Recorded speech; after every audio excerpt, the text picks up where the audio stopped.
Let me say yeah.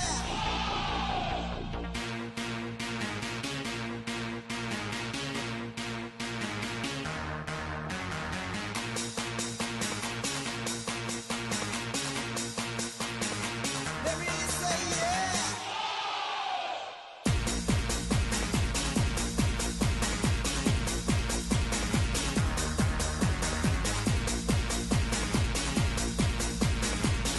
And we are back up here in the cheap seats.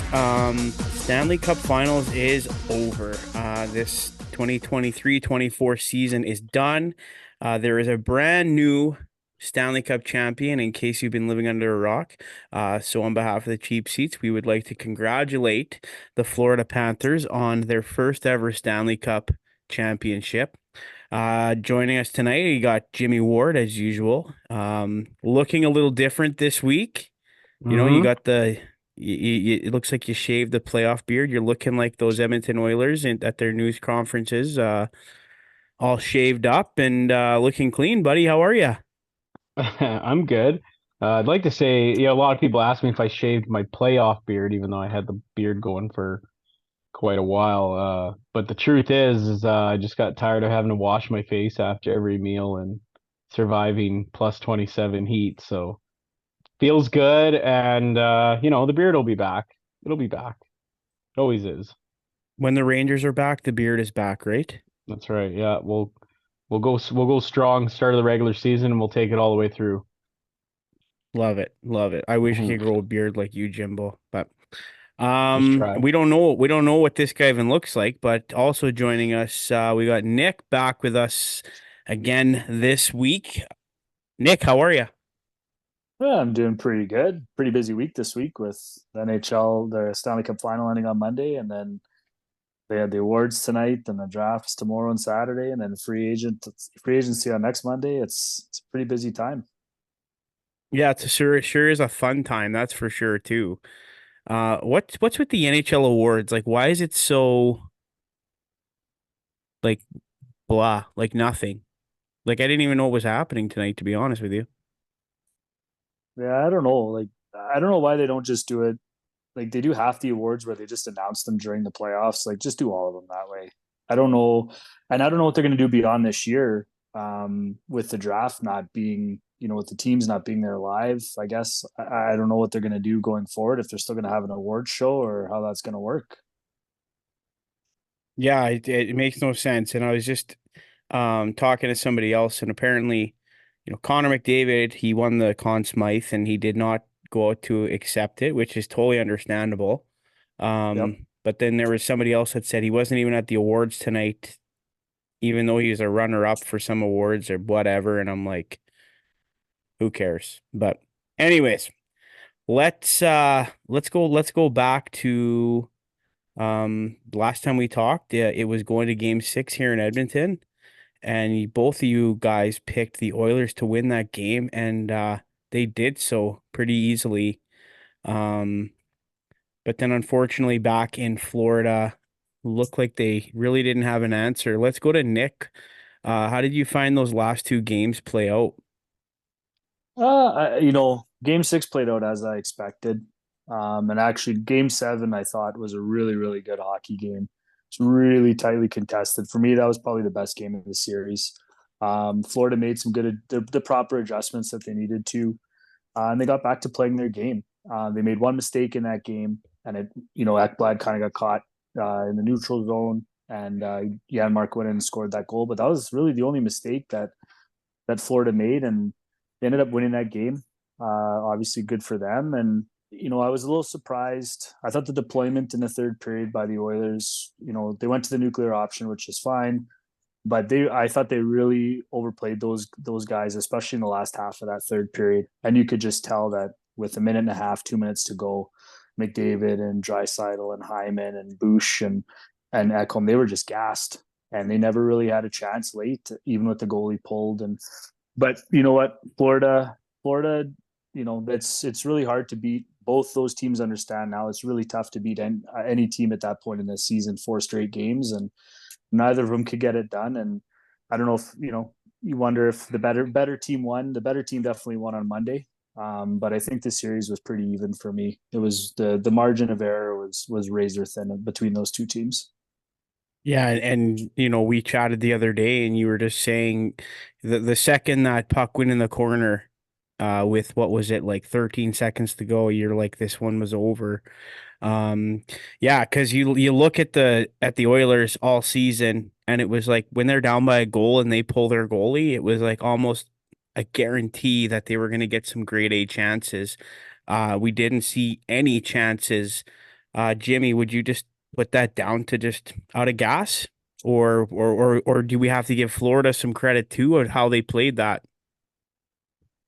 Yeah, I think, well, we even talked about, we're watching the game, and there were a couple times where you could tell, I think Maurice was preparing, especially when they went up 2-1, that um, McDavid and Draisaitl were gonna get put together, and that he needed to make sure his guys were, had some in the tank left for that big push. And we saw shifts where Stenlin was out there against Draisaitl, McDavid, and Bennett, and they didn't go with the heavy Barkov matchup the rest of the way until, probably near the end.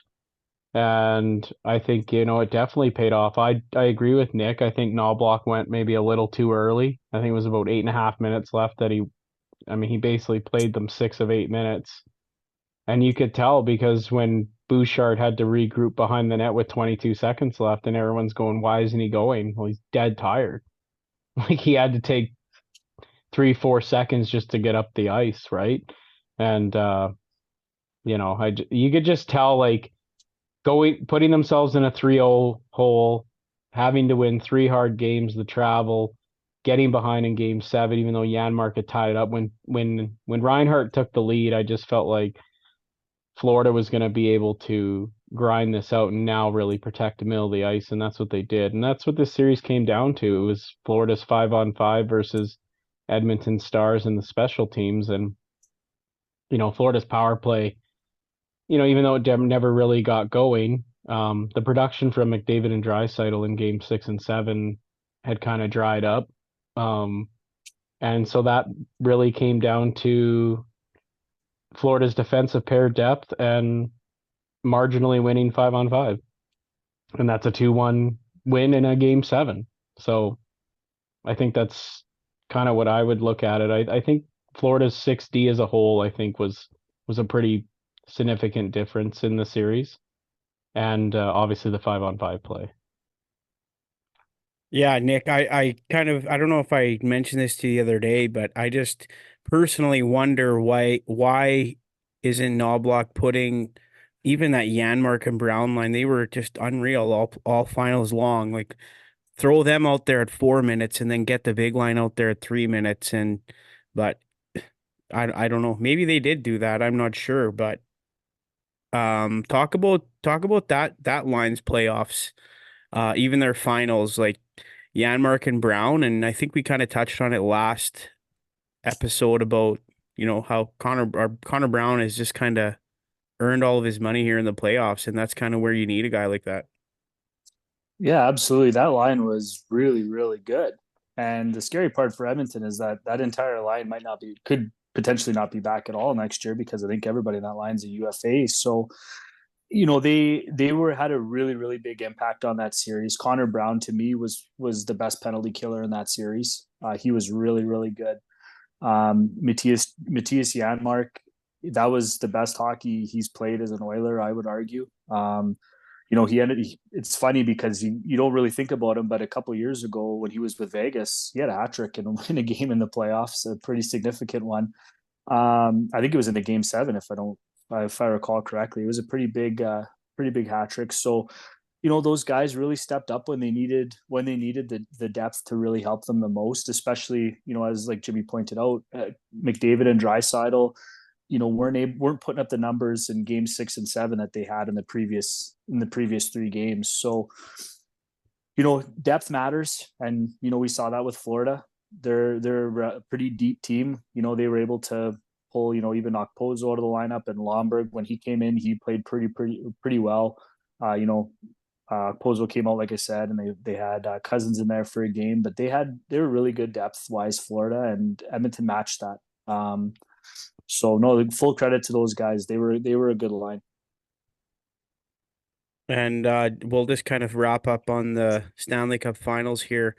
I'm gonna ask you guys both the same question. We'll start with Jimmy. Any unsung heroes for the Panthers in this playoffs? Oh, unsung. I mean, can you say Oliver Ekman-Larsson? I thought he was fantastic. I thought Stenlin was great as a fourth line center. He won a lot of draws. He was in on the forecheck, a lot of speed. How about Vladimir Tarasenko? Just having that option. That was my pick, Tarasenko. Yeah, just being able to, he gave that power play a different look, right? When they moved him there, more of a shooter. There were times when the big guys weren't going. He ended up scoring, couple goals for them in games that I guess didn't really matter a ton, but you could see he was going. And I think like Stenlin, Ekman Larson, Tarasenko were guys that kind of stood out to me as players that sort of gave probably their best. You saw their best at this point in their careers. So especially Tarasenko on the two-way game, like you could tell he really bought into what they were selling as a guy who's always kind of been considered a skill guy, right? Accepted his role. Nick, you got any? For me, I don't know if he'd be considered an unsung hero, but a guy that I feel like personally I underappreciated a lot was Evan Rodriguez. I thought he had a really good final. He scored some big Yeah, goals. good He one. made some good plays. I really, and he was another guy that he kind of went up and down the top three lines in Florida, and I thought he had a good final. I do also want to say this. So Connor McDavid does win the Conn Smythe. Um, Connor McDavid did nothing in games 1, 2, 6, and 7 of this series. Do you guys feel that Conn Smythe was deserved? I think it was fine. Yeah. I think I wouldn't have had I to me I think there were two clear cut. One was McDavid and the other was Barkov. I think if Barkov had won it, I don't think I would have had a problem with that either. I thought he was exceptional throughout the playoffs, but it's hard to argue with a guy that puts up, breaks one of Gretzky's records, puts up 42 points. Um, they're not even close to there without him. I know the production in 6 and 7 and 1. You can say whatever you want, but when I watch him step on the ice, he still seems like the Connor McDavid that's, causing you to defend. So he's everything to that team. Mm-hmm. And he's the best player in the world. And he was beyond the production wise throughout the entire whole of the playoffs. Is just nobody comes close. So yeah, I'm totally fine he gets a Conn Smythe. Also would have been fine if Barkov had got it. To me, I didn't think there was a third guy that kind of emerged out of there. So those were the You could two ask obvious Jim choices. Matheson. Well, yeah, well, why bother? Nick, why don't you fill everyone in on what Mr. Matheson did? Well, he was the only Conn Smythe voter that didn't pick a Panther. And I was obviously I was surprised. That was the one thing that stood out to me. Bobrovsky getting a first place vote stood out to me, especially because Barkov didn't get a first place vote. I'll be honest, I'm not a fan. I'm normally not a fan of giving the Conn Smythe to a guy in a losing team, but the Conn Smythe is different than the NBA Finals MVP and the Super Bowl MVP, where those are just based on one series or one game. Conn Smythe's a body of work in the playoffs, and for me, McDavid was far and away the best player in the playoffs this year, Yeah. regardless of the couple games in the final where he wasn't putting up points, but he was still like every time he's on the ice, you notice him. But yeah, I didn't agree with Mr. Matheson's selections, but that's you get a vote, and he gets a vote, and I don't, so he can choose to vote for who he wants, and that was his prerogative. All right. Can I just That say was Moving a one? little Can I on. more. just say one more thing about the finals before we move on? Absolutely.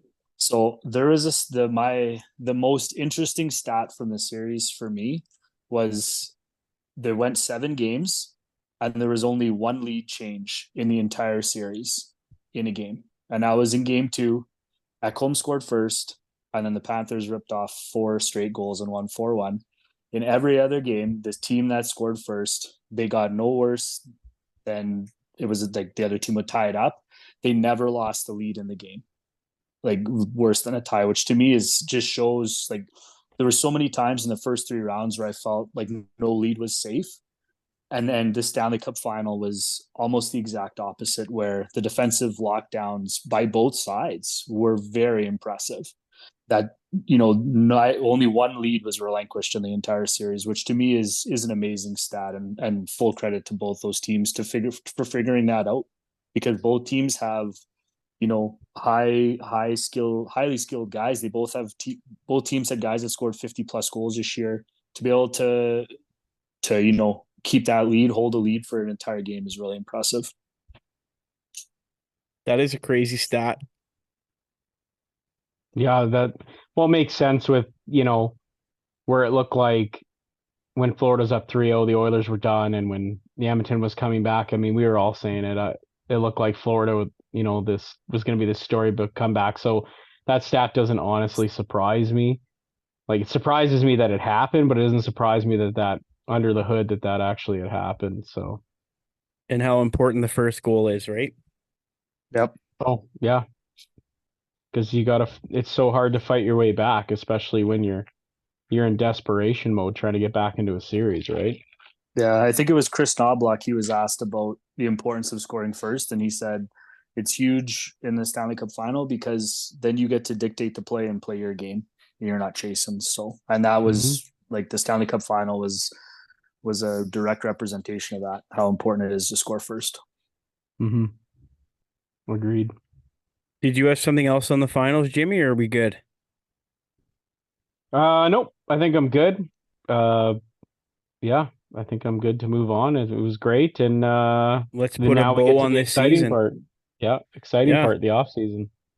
Well, Elliot Friedman came out and said that I think his exact words are it's going to be bananas this week Mm-hmm. They in say the that NHL. every year. Well, I agree because Nick, we're getting a little more money on the cap.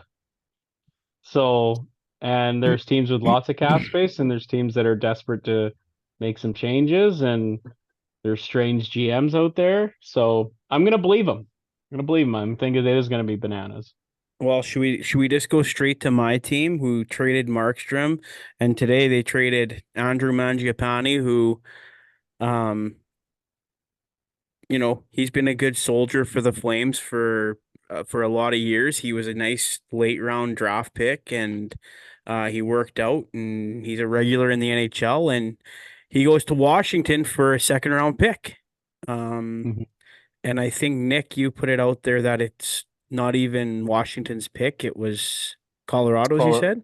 Colorado's in 2025, so it's basically going to be in the 60s because Yeah. Colorado's going to be good again next year. So Um. So yeah, I'm not sure, but anyone who says the rebuild in Calgary isn't on is kidding themselves. Because it looks like it's in full force. Um. So yeah, what do you guys have any quick thoughts on the Mangiapane trade? Um, I thought it was strange when I first looked at it. I saw just for a second round pick, and so I I understand the return because he's making 5.8 million. He went from 35 goals to 14. He put up 40 points. It's so, I Kind of didn't on think it par was, with the team though, like just a huge yeah. drop off. So do you want to pay a guy 5.8 million with 40 points, but at the same time, when you're in this retool slash rebuild or whatever it is, the cap space isn't going to matter. So I think for me, my question would have been, why not hang on to him and hope that he rebounds more to where more of the player who scored 35 and see if you can't get more, because even if he comes back as a 40-point player at the deadline, I still think you probably get a second round pick with a little bit of retention. Like, so I find my issue with Conroy so far in the two trades with Markstrom and Mangiapane is that he's trading them at, you know, sort of at their lowest value or at the spot where he has no leverage in the deal. That's kind of my issue. Like, imagine had he had traded Markstrom at the deadline. Imagine if he hangs on to Mangiapane, maybe Mangiapane has 25 goals by the deadline, and now you're getting maybe a first round pick, or you're getting a second round pick and a prospect. So I don't think the return's horrible because Mangiapane's probably not coming back and he doesn't factor into long term plans and you end up getting a pick out of it. But Conroy, I think, has to get a grip on when to trade these guys. Like, I almost think that he's holding on to these assets until a little too long and then the value slightly depreciates. Nick, you want to add on to that? No, I agree with what you're saying there. I don't think the return's terrible, but it's kind of like to me, it's almost a little bit similar to the one we were talking last week about Dubois. And Calgary, or sorry, Washington's going to be bad with or without paying Dubois $8+ million, and Calgary for one more year is, sorry Phil, but they're probably going to be bad whether or not they have Mangiapane in their roster and they're paying them $5+ million. So, but I mean, good for Calgary, I suppose. I'm assuming that this is Conroy's plan, where they're looking to.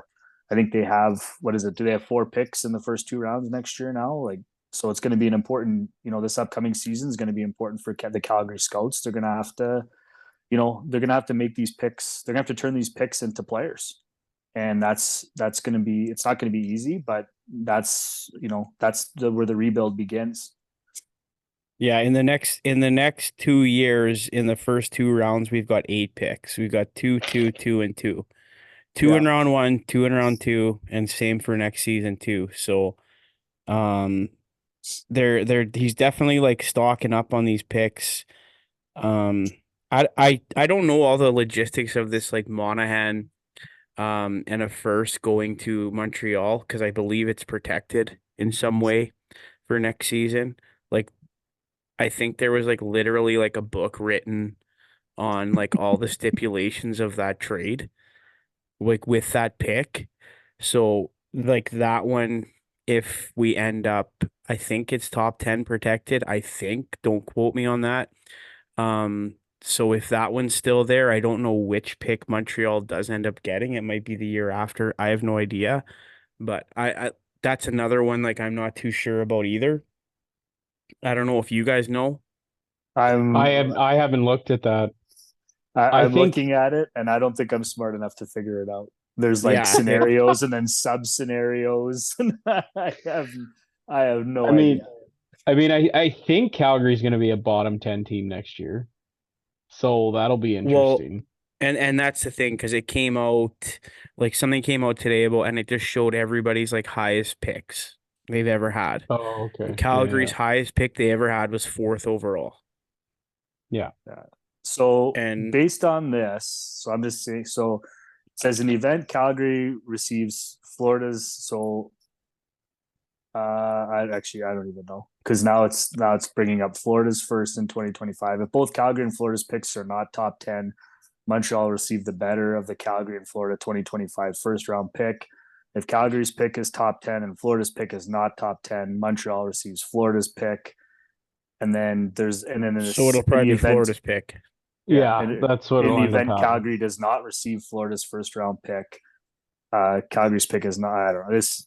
Yeah, you guys, the listeners can look this up, because I it's like I've never seen sub scenarios on conditions for a trade before. So, Yeah, it Well, was the like when it first came out, I was like, what the heck? And I even like remember like listening to like Calgary sports radio when that trade went down, and they were just like, we don't even know. yeah, that's stuff for the capologist to figure out or Yeah. whoever. But anyways, at Organization. the end of the day, along with the draft on the weekend, like Nick said at the top of the show, We have free agency coming up on Monday too. The Flames have like $29 million to use right now. They are under the floor. And as I was like looking at this, I'm like, how does Philly have like no money? They're paying some players a lot that they shouldn't be. Yes. And like they'll have like Ellis will go on LTIR again. Sounds like Mhm. Ryan Johansson's gonna go on LTIR. Sounds like they're trying to I think they actually had a deal or some sort of framework for a deal to trade Cam Atkinson to San Jose, but he's got a no trade clause and he told them to pound sand. Cal Mhm. Peterson has another year in his deal. They could bury him in the Uh, minors and get some cap savings. Couture's got a pretty long Couture's standing got a deal. long deal. Risto. Yeah, his is, I don't know, like his is still obviously going, but it's not, I I think, don't think the term's long, but the cap hit's still pretty significant, yeah, like isn't it? he's, Yeah. where is he? Yeah, so he's 5.1 and his deal ends after the 26-27 season. So he's got 3 years Mhm. left. Um, but I mean, they really have they got a few guys on long-term deals. Like their highest cap hit is Couturier at 7.75. Mhm. But they got a bunch of guys like Atkinson, like I said, is making 5.875. Farabee's at 5. Johansson's at 4. Um, they got Risto's 5.1. Ellis is still on the books at 6.25. Peterson's 3.85. So they've got 3.5 still tied up for the next 2 years with the Kevin Hayes retained salary. And they got one more year of the Tony DeAngelo experiment buyout at 1.67. So they got over $5 million in dead cap space, and a few guys that may never play again. So, I mean, maybe after this next year, it'll be a little bit different. But with Mitchkov coming, they're gonna have to try and get some guys to come play or to play with them. So we'll see what happens. Mhm. It's Yeah. it's a tough position, hey, being a GM in the NHL. Yep. And some more news. So Ken Holland, Hall of Fame general manager, not returning to the Edmonton Oilers. Do we know who's at the helm there in Edmonton now? Well, based on what Jeff Jackson said today, I'm assuming it's him. Uh, Now he did say in his press conference or Zoom meeting or whatever it was that he has no intentions of becoming the full-time general manager, but he is going to, he said he's reached out to some candidates and he will, they're looking to hire somebody. But how long that process takes, I'm not sure. And Nick, you and I, we were talking the other day, and this isn't just a uh cut and dry situation in Edmonton. They've got some big decisions to make and some big moves coming up here. Why don't you just share what we were kind of talking about the other day? Well, I mean, it's going to be like it's a dream spot. You're coming if assuming that you can come in and keep the guys that you need to keep. You're basically coming into a team that was literally 2 shots away from a Stanley Cup this year. But I mean, your first. I don't know if it's you're gonna come in. Pretty much the draft's going to be over. July 1st is going to be in the rearview mirror, and for the rest of the summer, you're going to have to figure out, what Leon Draisaitl is going to want on his next deal, and you have to make a decision about what you're going to do. I don't. I mean, for me, I don't think it'll be a negotiation for sure. I can't imagine him not re-signing here. To be honest with you, I would be shocked if he didn't sign an 8-year deal here, and I think it'll just come down to whatever the money is. Um, but I mean, that's a pretty important thing. Plus, you got Bouchard as well. He's in the same situation as Draisaitl. I don't know, like if Bouchard plays next year, and then without an extension, I don't know if he's going to be able to increase how much he can increase his value. To me, his whatever he gets is going to start with it's going to be 8 figures for me. Like I think he's going to get at least 10 just based on the fact that he had whatever 82 points this year, and he does things that a lot of the defensemen in the NHL can't do. And then beyond this year, then you're looking down the road and you got McDavid, and I think it was Frank Cervalli who said, yeah, the Oilers will probably get those 3 guys signed at a combined cap hit of $40 million, which I mean is a lot, but about right. And if those guys all want to play together, this is the situation that they're gonna, like, the 3 of them can't just leave and go to another team. That's just not going to work. But here they can make that work. But the hardest part for the new general manager is going to be, making sure that you have those 3 guys, but then you got to properly distribute the rest of your cap space to other players that are going to keep you as a contender every year. A really, really solid contender. When you have McDavid and Draisaitl on your team, you're always going to be in the conversation. But as we've seen, depth is really important. And I thought we talked about a little bit earlier with Brown and Janmark and those guys and how they stepped up in the finals. But you got to make sure that you find more of those guys to really fill out the bottom end of your roster. And they don't have a lot of draft picks, because they've been going for it here for so long that you can't even rely on young guys coming up and stepping in. You kind of got to find these guys through free agency or trades. So it sounds like a great job, but it's definitely there's a lot of unknowns here moving forward for them, and it's the new GM is going to have a tough time, I think. Jimmy, thoughts on that? Yeah, I think Nick nailed it. When you look at the Oilers, obviously I think Draisaitl, I think they are going to do that because the other option is trade him.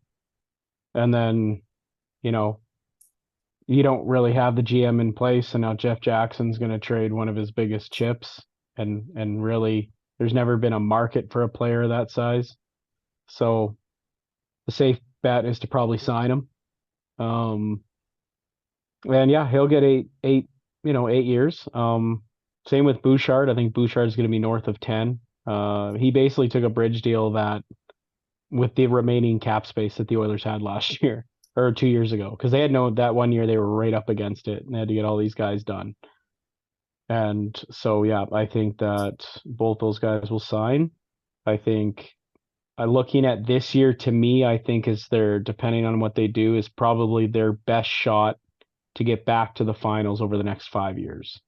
Because I think when they have to start paying McDavid, Draisaitl, Bouchard their fair value, because right now, let's be honest, they're all playing well above what they're getting paid. And that's part of having success in the NHL. So when you actually have to pay someone their value, it's fine, but it's going to get increasingly difficult to kind of add those secondary pieces. And if you look at the Oilers organization, Bakersfield, there isn't really, Dylan Holloway and Broberg look like they've now graduated, but there isn't, sort of that next guy coming. I mean, yeah, the cupboards are kind of bare, right? Yeah, like Savoy, or what's the other one? Raphael Lavoie. Yeah, Lavoie and Borgo. Yeah, doesn't appear that those guys are ready. Bo Akey's probably still a year away. So, they have guys it's just taking a little longer than I think the organization probably hopes. But you need them over the next couple of years because it's just going to be tricky once those extensions kick in. Not saying it's impossible. Like most people say, oh, they won't be able to build a good team because they're paying them all this money. It's not necessarily true. It's just you're really going to you can't have any misses. No. Like you can't have like the Cam Atkinsons, the Darnell Nurses, like one where you get pigeonholed to like unmovable money and they're not contributing. So they're going to really have to do a good job with getting the most value out of their, low key signings, really is what it's going to be moving forward after that. Yeah, I know we can't forget too, Connor McDavid makes other players better as well. Yep. So if you can find those discount guys and yeah. I will say this. I would not go in looking for discount guys for the purpose of playing in the top 6, because we've seen them try to do that, with Kyle Turris, Ty Ratty. I don't think that's a wise decision where you want to get your discount guys in the bottom six. I don't know, Nick. What do you think? Like, just No, gonna I spitball. agree.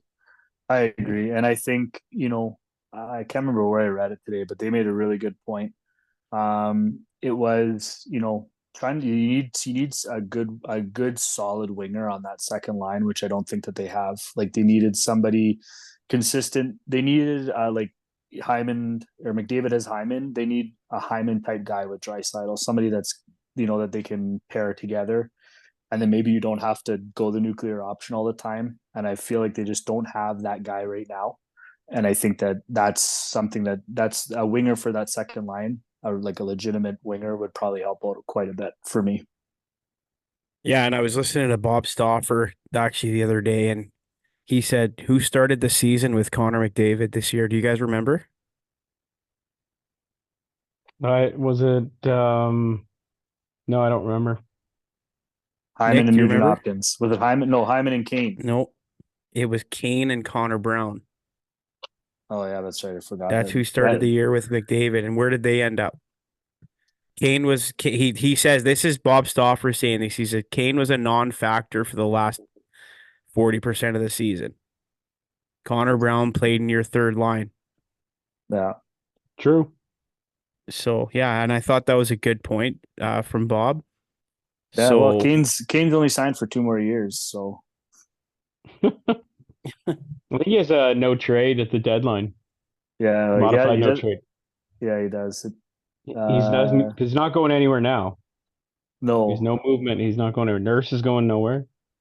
So yeah, it'll be interesting to see what they do. I think they got to get a top six right winger though, and they got to get a one, maybe two middle pair defensemen for sure, depending where you want to put Broberg. they only have 7 forwards and 5D signed for next year off their regular Yeah, roster. That's they yeah. got a sounds like lot my of they got a ball lot of hockey work to team. do, Well, you think they'll get Holloway done and they'll on get a bridge. Broberg done So they'll be because he's done an on a RFA. bridge. They'll move CC to free up space, and I think they're going to buy out Campbell. Well, Those but are he even said today, like Jeff Jackson said that it wasn't for sure that they were going to buy him out, that they were quote pro- unquote considering it, whatever that means. probably But he, not, but I wonder if a lot of that's predicated on Holloway and Broberg what they take. Because there's like I said like around for both of them between 2.1 and 2.4.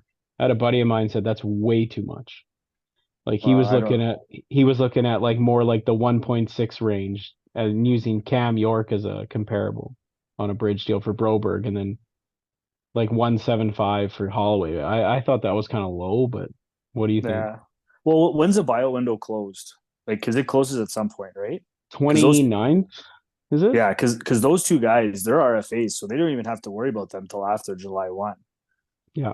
Yeah. So, I mean, if they're gonna buy out Jack Campbell, they obviously have a couple days left. I would think that I think you're right. I think somewhere in the twos for those guys, especially like I don't want to say he saved their season, but I thought Broberg had a really, really good Stanley Cup final. And he was their third best defenseman. And I think that, I know he hasn't played a ton of games at the NHL level in the regular season, but I mean, he showed quite a bit in that series at the hardest time of the year. A guy that has barely played, hasn't played, been an NHL regular to come in and have the impact that he did. I think he's good. He's gonna garner a pretty good, I think, in the range that you mentioned, Jimmy, and same with Dylan Holloway. He was really good in the Stanley Cup final as well. A Mm-hmm. couple of young guys that when you needed guys to step up, two guys that really did. Yeah. And I think you're right. I think you're right on line there with those numbers. Yeah, that's what I thought. And they'll have wiggle room though. If those are kind of the numbers and they trade CC and they buy out Campbell, they'll give them some wiggle room to get a legit top six forward. I mean, in a perfect world, I'd love to see them trade for Buchnevich. I think he'd be the perfect right winger for McDavid. He also kills penalties. He's good defensively. I like someone like Victor Arvidsson in a top six role there. You He know, just can't stay healthy. That's the well, biggest thing for him. But I think that could play a factor into getting him though. Like if you go to Victor Arvidsson and say, "Hey, we'll give you 1 year at 3.5 or 4," and you can stay healthy and then get your pay later, right? Like I look at a few guys like that. I look at another guy in their bottom 6. Like if it depends what the Janmark and them want as well. But I also look at their fourth line. I think why not a guy like Cal Clutterbuck, 36 years old, probably starts cup chasing at this point. Thomas Noshik, who is a really good fourth liner, he can play center and the wing. He had injury problems too.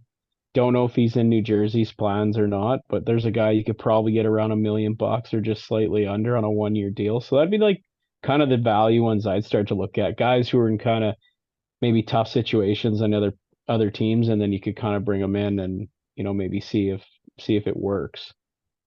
Yeah, no, that's fair. Well, one good thing for the Oilers is no GM needed for the first round of the draft coming up here. They do not have a pick in the first round. All of our teams have picks in the first round. So let's transition to the draft. All we've heard about is that, it's at the Sphere and it's at the Sphere and it's at the Sphere in Las Vegas. And that's all Sportsnet really talked about is the location more than anything. So, draft. Let's talk draft. What do you guys want to talk about draft? Well, the first thing for me, there's a couple of interesting trades that happened. Trades that normally happen actually during the draft. So we didn't talk about this, but on May 24th, Chicago basically traded up from they got 18 and 50 from the Islanders for 20, 54, and 61. And then today, Buffalo or San Jose moved up to 11 and traded Buffalo 14 and 42. And they're strange. It's interesting to me because those are usually draft floor trades because there's a guy there that you really, really want and you don't think is going to get to you. And especially, and it's to me, it was weird because all that everybody's saying is that basically it's Celebrini and then nobody has any idea what's going to happen at 2. And so, like, the fact that these teams are like, I don't know, maybe they have a sense of what's happening, but I mean, Chicago made that trade before the combine. So it's weird that those like quote unquote draft floor trades are happening, before the draft, and you don't even know who's going to be there for you. Right, because they usually happen like as the draft is going on, and that guy's still available, right? Right. Like, I mean, San Jose sitting at 14, tomorrow night, and the 10, their guy isn't taken at 10, and yeah, they call Buffalo and say, hey, we'll give you 14 and 42 and for 11. And that makes sense. But like a San Jose, like I know that they have lots of extra picks, but I mean, are they just like throwing a dart and hoping their guys there? Or maybe they just have 11 guys that they're really, really comfortable with and they know they're going to get one of them. I'm not sure, but those two trades really stood out to me as strange. I don't think I've ever seen trades like that done before the draft. Have you guys? I don't remember that. I don't remember anything like that. My initial thought was the same as your last thought. I think that there was probably, say 4 to 5 guys that they really like, say between 7 and 12. And at 14, they're like, we just want to get into that 7-12 range now, and then we're completely comfortable with whatever falls to us. It's the only logical thing I could see from that. So yeah, but you're right. I haven't really seen trades like that until you get a ton of them on the floor. So yeah, especially because yeah. they're all 2024 draft picks. Like they're all picks that are happening, tomorrow and Saturday. So that to me was the strangest part. It'll make for an interesting draft, that's for sure. Yeah. And for Buffalo moving back, part of me wonders that there's been a lot of talk about Natchez being on the move, and I wonder if Buffalo goes, well, if we're going to give up a first, why not move back and collect a second? We'll just ship the 14 out instead of the 11. Could be a case of that as well for Buffalo to move back. Yeah. So that was just kind of another sort of random thought I had. But So Phil, Phil, are the Flames going to go like the Lakers did today, drafting Bronny James and take Jerome McGinley or Tej McGinley, and maybe Jerome will come out of retirement and they can play together? I'd be okay with that. Like what would it hurt really at this point? Um, I don't know. I really do worry about that. I worry that he's not the right piece. Like I think he is. I think he could be. But I would hate to see Calgary pass on something better just because of who he is. Um, I don't Well, know. he might not even What do at this you point. He might not even be there at this point. Like he's, his under 18s. He was exceptional. And I mean, at this, like all the mock drafts that I've seen have him. He's not even at available when Calgary's picking.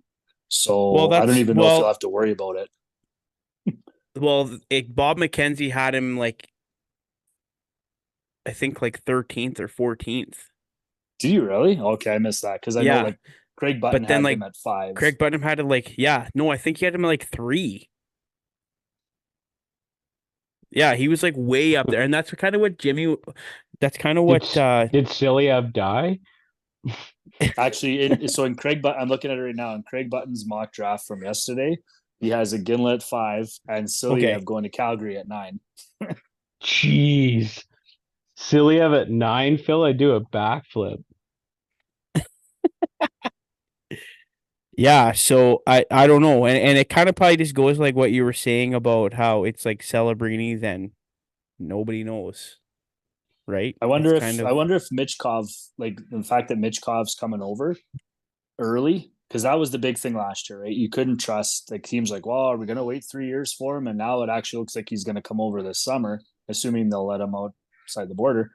I wonder if that changes how teams feel about Demidov and Silyev, who are both played in Russia this year, and I mean are highly talked about. And but is the Russian factor maybe not as scary as everybody thinks because of the Michkov situation, especially because Demidov played in the junior league this year. He didn't even make the KHL team. Phew, that's a good question, but I think Mitchkov, I think definitely eases a lot of the anxiety a bit. I think James might be a little more inclined to go with the Russian player, whereas in past years they sort of slip and fall during the draft. Um, yeah, that's a tough question. I think it depends. Like at number 2, it's tough, right? Like maybe if maybe they don't start to slide if they're ranked maybe 5 through 7. Does that kind of make sense? Like, Yep. yeah, like whereas before maybe, the 5 to 7 guy would then go like 9 to 11, sort of like that. I think that sort of gap starts to close, but at 1, 2, I think it gets a little tricky, especially when you got such a good defenseman available. Even Caden Lidstrom, like there's so many really nice pieces that could end up being elite players, anywhere from 2 to 6 after Celebrini. So I think that plays a factor, maybe just particularly this year. Yeah. Flyers are picking at 12. They tried to trade up to 4 today. Yeah, Oh, did I they? heard that. Yeah, yeah. Yeah. I What think it was was And the Columbus. I think it was a great offer too, but Columbus was just not budging. yeah. I don't know who Philly would want there. I had read something that maybe it was Demidov because him and Michkov are buddies or something. I think the Flyers are at 12. I suspect that they'll pick there. There's three guys that I'd like to see them pick if they're there. Berkeley Catton, uh, Hmm. Consta Hellenius. They're both centers. Philly needs a center. They have 0 centers. And the other guy is Cole Iserman, who came into this year as like he was ranked kind of in the top 3 going into the season. He's been called the best goal scorer in this draft, which Philly needs goals. He just broke Cole Caulfield's U.S. National Development Team program career record with he had 127 goals in the last 2 years. Like for me, if they could get one of those 3 guys, and I think that they will, I think it's good, but I like in my order would be Catton one, Iserman two, and Hellenius three. But if they can get any of those guys, I think could be huge. It's a pretty good draft this year, hey? Seems like Yeah, it. it There's a lot. is. It's like nice for Western Canada because there's a lot of good Western Canadian kids that are playing in WHL. That I think there might be four of them that go in the top 15, that's good. I think that's great. It's great for the Western Hockey League and great for Western Canada. Jimmy, you just went sideways for some reason. Oh, sorry. There you go. I was That's trying to better. look. I was trying to look something up. Doing your research on the fly, hey? Yeah, I wasn't prepared today, so I probably sound That's terrible. okay. Yeah. Yeah. Do you see any of these kids that could be a surprise pick or jump in the draft? I don't know. I mean, the guy that's the most curious for me is Tarek Periskak, who played in Prince George this past year. He's a really, really high end elite guy, good skills. His skating, from what people have been saying, is just okay. Um, but he does a lot of really good things. I'm kind of interested where he's going to end up going because there's a pretty big premium on foot speed in the NHL these days, but he's just so smart and so skilled and he can score. He had 43 goals this year in the Western Hockey League, 105 points in 68 games, which is pretty good. I'm interested to see where he goes. He's been one of those guys that's been like late first, but kind of all over the map a little bit in where he's going to fit in. So he's going to be an interesting one for me. Good stuff. Yeah, that. Go ahead. No, I was gonna say that was a name that I was thinking at. Another guy too that is intriguing, maybe Ryder Ritchie. Yeah, Um, Byron's kid. yeah, so he was one I kind of came to mind, but yeah, Parasak as well. I was just gonna say that was a good one. Yeah. Do you guys think GMs take into account the pedigree of these players, as in Yes, like TJ Ginla? yes. Yeah. Hmm. I think it goes a long way for those guys, and not necessarily because they think they're going to become their dad, but more because they've grown up with the mindset of what it's like to be a pro. So they have a better understanding of what it takes on and off the ice. And Tej is a great example of that. Is he's a really hardworking kid. Like he's a really exceptional hockey player, but he puts in all the time and all the work to like he's good for a reason, right? It's not just because his dad's Jerome, it's because he's put in all the work. He's learned he's grown up watching his dad and what Jerome did to be an elite NHL player. And I think for a lot of these guys, having that influence in your life basically from day one goes a long way. You just have a better understanding because you always hear about kids that maybe are a little bit lazy or they don't want to put in the work and some of the stuff they don't want to. There's an area of their game that they're not great at, but they don't really want to work on it. Whereas guys who've grown up and seen how hard it is to get there and how hard it is to stay there, they understand that if there's a part of your game that needs to be worked on, it clicks in their head. They know they have to go do it basically because they have that influence in their life. So I do think pedigree goes a long way. And yeah, you can just look at the Kachuk boys, right? Too. Yep. Mhm. Yeah. Nobody in the NHL would say they wouldn't want those guys on their team. So Well, I mean, they both wear letters in the league too. Like he's a very young captain, and Matthews an A in Florida, and just went to back Stanley Cup Finals and won one of them. So yeah, absolutely. We got to get Jimmy to his date night movie here. First night of summer holidays for you, right, Jimmy? Yep. Um, so we're gonna just do a quick little hit here on free agency coming up. I'm just gonna simply ask you, we'll start with you, Jimmy. Targets you'd like to see the Rangers go for. Ooh. Um. Well, they're gonna need a right winger. Um. Probably two right wingers, and I would definitely say, I would like to see Miller move up to play with Fox. And then I'd like to see the Rangers get a really good middle pair defenseman for Schneider. And so that's what I'd like. So probably a left side defenseman and probably an elite right winger. Do you have any free agents in mind? Oh, Jake Gensel. He'd be right up there, and or maybe you get, a really friendly deal from Kane. I think he still has some game left. And on the back end, in a perfect world, I'd love to add like a Brett Pesce. I think he'd be kind of sort of a shutdown guy that they haven't had in a long time. So, some of and maybe an upgrade at fourth line center would be nice too. Nick, Philadelphia. Honestly, Phil, we talked about it a little bit earlier. They don't have a lot of cap space. Yeah. As long as they don't do something stupid, I'll be happy. Like let's not chase the crazy guys here. I think this management group's a little bit different than the previous ones where they would shell out Big a time. lot of money for guys that maybe aren't going to do anything. I just want like Briere just needs to be smart, and if there's an opportunity to get a center that's decent to help out with Mitchkov, I think that'd be great. But I don't know. So probably pretty quiet on Monday in Philadelphia. I would imagine unless Yeah. something drastically changes. Like I can't see them. I just can't see them with their cap space trying to figure out even how much you're going to have with buyouts and stuff. I can't see them going on a spending spree on Monday. I think it would be silly. It'd be silly. Well, since we live in Edmonton, maybe I'll ask you maybe some targets the Oilers should maybe start looking at for Monday. Well, I think they need to look at all the UFAs that they currently have and figure out which ones of those guys they want to bring back first, whether it's Brown, whether it's Janmark, whether it's Henrique. I think they need to figure out those guys first.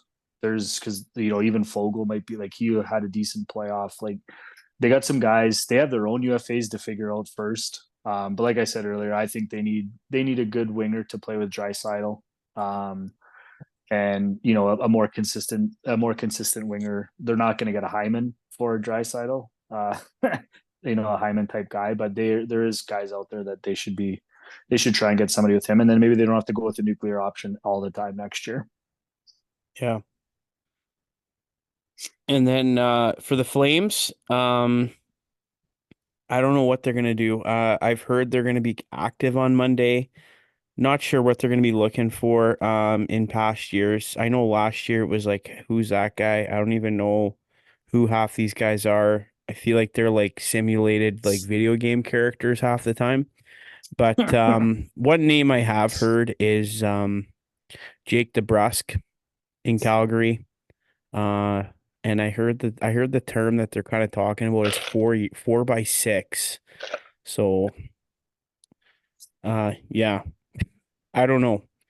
I don't know how Louis is gonna do on the broadcast when the Flames play the Oilers if that happens, but I think the That'd be Flames so need a good. big congratulations for absolutely destroying the goalie trade market so badly that Nashville's just like, we're just going to re-sign Saros. We're not even going to bother trading him. We're just going to hmm re-sign yeah, him. You yeah, get no doubt. you might get more for Askarov, right?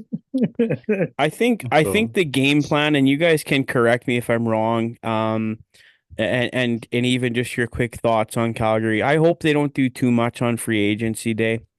Um, I think the game plan is to kind of do like what they did with Monahan, take on those bad contracts and try to acquire some draft picks for those contracts. Yeah, I think so. Um, Like, I think they're kind of similar to Philly for me. Like, they obviously have way more cap space, but just because you have it doesn't mean you need to use it.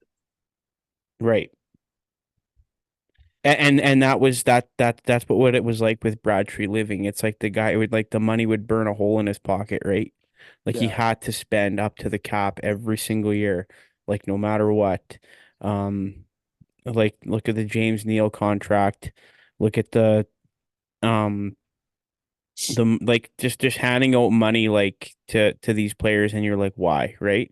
But yeah, Jimmy always has always said this to me, and I always tell people this, and I think it's so funny.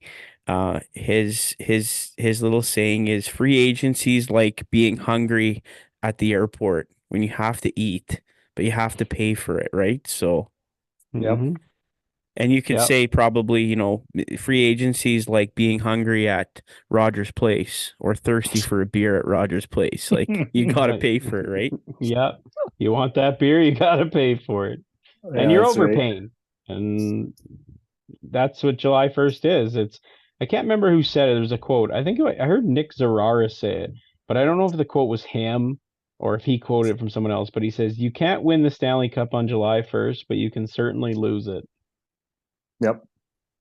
And I was like, yeah, that's probably the most bang on quote I've heard. I think that's a great quote to end the podcast on. Sounds good to me. So say it one more time. You can't win the Stanley Cup on July 1st, but you can definitely lose it. Great quote. So that'll be it for tonight. We'll let Jimmy get off to his movie. And Nick, thanks for joining. You got it. Jimmy, thanks for joining. You guys know Thanks. where you can find us. Hopefully, you're all subscribed. So this will be in your podcasts for your drive to work tomorrow morning. Um, enjoy the draft. Enjoy free agency, and yeah, we'll be kicking around here periodically over the summer. We'll probably do a show next week, and maybe we'll give you guys our summertime plans. We're really hoping to get some guests on, get some hopefully some cool people. We've kind of got a few connections going. We got some stuff cooking up, so stuff for you guys to look forward to. On behalf of the cheap seats, thank you guys all for listening and for being fans. And yeah, if you ever want to come on yourselves, just reach out and we'd be happy to have you. Have a good weekend and take care.